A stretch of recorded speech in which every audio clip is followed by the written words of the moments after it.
Okay, bismillah Renzo, saya ada masuk juga 30 April. Kalau kita tengok sini sebenarnya dia dah jalan banyak tapi masuk je lah. Okay, kat sini dia dah breakout lagi pukul 5 petang. Saya add position, nampak dia masih strong uptrend. Okay, dia breakout lagi, saya adjust trailing. Okay, nampak masih stabil. Okay, kat sini nampak macam ada volume merah, candle kecil, kena hati-hati. Dan lepas tu dia terus pusing dan hit kita punya trailing. Okay, bismillah pasal analysis untuk Renzo. Kalau kita tengok Shah Life, status dia grey lah. So, saya guna paper trade.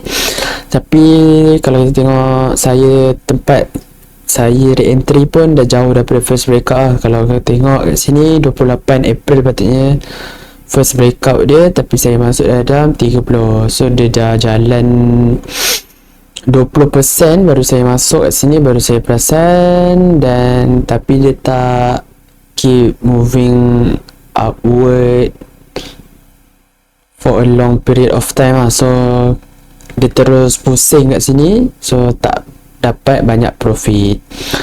Malah kat sini pun break even. Dan sebab saya keep adding position banyak kat sini kan, so kat sini dalam 5%, lepas tu lagi 5%, tapi dah banyak, dah tempat tinggi. Sini pun 5%. So bukan makin sikit tapi makin banyak dan harga pun tinggi. Kat sini saya exit full lah.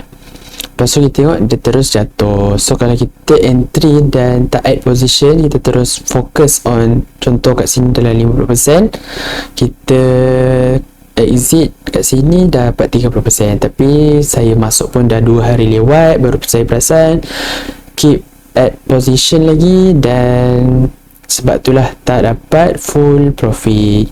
So lepas ni kena kita tengok adakah coin tu dah jalan banyak, adakah dia ada momentum. Kalau kita tengok kat sini pun dia volume keep downtrend kan. So kat sini pun dah tak cantik.